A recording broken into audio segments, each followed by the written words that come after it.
My hot take on absolutely everything. What's my hot take on this whole situation now?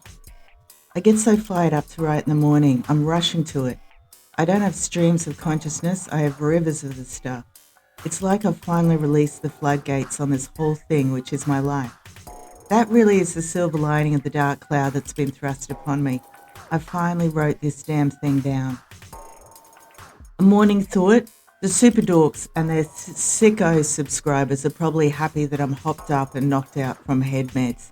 They don't know me though. They don't know my capacity to keep on going even when I don't feel like it. They don't understand the passion one finds from a near death experience. If they did, they wouldn't have led such bitter, joyless lives that cause them to go online and get satisfaction from torture of other human beings. Or animals, they're probably into that too. I wonder whether the super dorks want me to no longer be out there adventuring, sleeping with men, proving that women are indeed happier on their own. There's two extremes to their depraved plans. The first is, yes, they want me being a shut in and thinking I'm mad, so I'm no longer out there adventuring, making the incels jealous about my life. There's a victory in me becoming a vol-cell, voluntary celibate. The other side of the coin is they want me to be out there sleeping with men so there's more IBA footage that they can make money off, or simply solo adventuring so there's more opportunity to put me in terrifying situations. This is good drama for subscribers and the human experiment where they put my reaction under the microscope and test out their calming brainwaves. Like The Handmaid's Tale, this shut-in option is already happening in the world. In wealthy countries, it's illegal and considered blackmail and coercive control. But what if, like me, they can paint the picture that the woman invited all these males for a consensual gangbang? The woman would see that she had no chance of fighting these lies. So she stays with the male because the other option is gang rape. This is chilling. It's important to remember that women in poorer countries, despite being middle class themselves, face this threat from rapists, murderous incels who are middle class themselves. The example I have in mind is the doctor in India who got raped in a hospital she worked at by colleagues. She died from the injuries she sustained in this violent act. Sure, the males would face prison, the ones who they could prove. I'm sure a lot got away with it. I haven't read any further because it's disturbing, but I'm sure the punishment didn't fit the crime. And it sends a message to other solo professional women that it could happen to them. Curry cells are emotionally unbalanced to the point of being furious about women wanting the autonomy and independence they have. They hate you, they hate us, they hate themselves. Incels in Western countries are too cowardly to go to prison for something like this, particularly if they're white. And let's face it, it's statistically more likely to be white incels who can afford a service like this because they earn more money than other nationalities. Every evil online invention is developed for white males.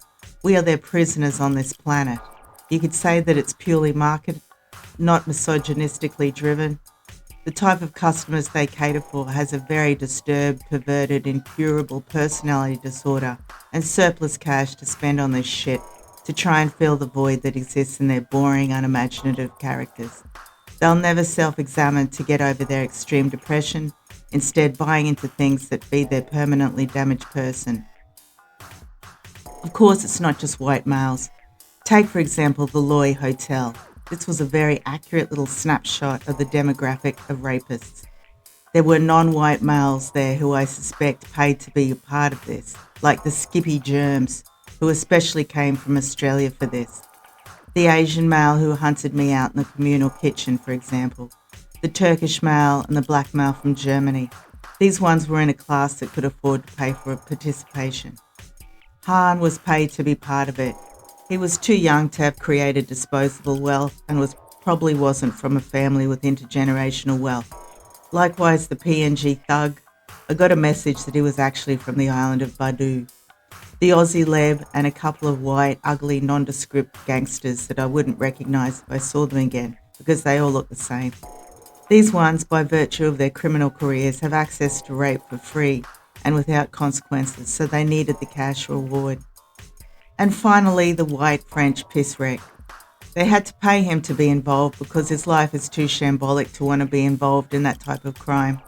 The money wasn't the only incentive. They also had to badmouth me to create a set against me. Interestingly, he was the only one with a shred of morality. It was easily bought, though, and he would have been a rapist when he was more together, so he's afforded no empathy from me. I'm sure they killed him. C'est la vie. As for the Israeli males, they are a different class of psychopath. They would have all paid to see it happen but not participate, as most of them seem to have Jewish princess girlfriends. Some of them would have participated for free, for sure. I would bet money on the fact their compulsory IDF years gave them a taste for legalized rape in the theatre of Zionist colonization. The emotionally unbalanced thug, who believed I already knew his Nasho, but went along with my guess of him being Argentinian, could have been there for any number of reasons. I think he was there for free, to defend the Jewish princesses, because when I mentioned that his women were suffering, he silently agreed. Maybe a Jewish Argentinian? After all, there were Portuguese Jews there. And for some reason, they painted me as a pro-Palestinian Portuguese woman. The crazy fucking webs of propaganda the monsters wove are almost laughable. And I could have very easily disputed them to this bunch of unintelligent cretins had I known what was happening. The Jewish princesses. Obviously they were wealthy enough to pay to play. The mindset on them was something I've never come across in my sheltered Aussie upbringing. They were there for their friends, relatives and Israeli women in general who were raped and murdered on October 7. I can realistically guess this. The bit I don't understand is, were they going to watch the rape on the live stream? Were they just going to be locked in their dorms for safety and listen to my screams? Maybe some would, some wouldn't. Maybe their compulsory IDF years meant they were desensitized to rape, having watched their fellow soldiers do it. That mindset amongst middle-class women is unfamiliar to me. I'll analyse it as follows, using an example that is familiar to me. These young women looked at me with scorn and smugness in their expression. They, like the thugs, gave the game away to me early on. They are basically bitchy high school girls sticking together with glue that is mature, peer pressure and groupthink. They're easily led and emotionally ignorant enough to believe that being a part of a gang rape would heal their pain and anger. I meant what I said when I said that I felt for their countrywomen.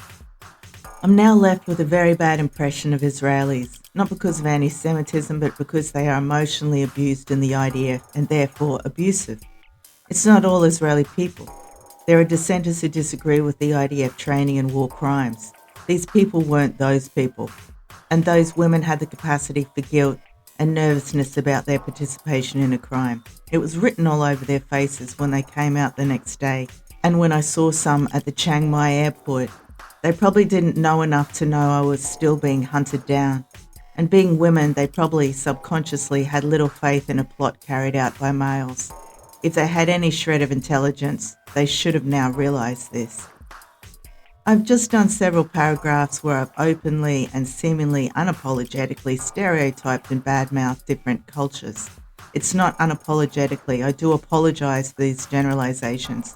Not in a woke way, in a sensible, worldly way where I realise there are good men in all cultures throughout the world. I need to analyse the rapists within all these cultures because they are a threat. And it's been social conditioning via the internet and in their personal lives that's to blame, not the culture themselves. I'm sure all their mothers would be ashamed of the males I've spoken of in these paragraphs. Hopefully. And then there's the cultists. Who fucking knows with them? If anyone could tell me, I'd be extremely grateful. All told, every player in this game had their own motivations. The Arabs of Western Sydney sure weren't after me for my pro-Palestinian views. A bounty would have been the main motivator for them, but maybe the super dorks painted me with some kind of propaganda to make them hate me more. I'd love to know that too. And then there's my alien theory. Maybe that's the primary reason and all the other propaganda told by the stochastic terrorists are the secondary reasons. Incel males needed no propaganda.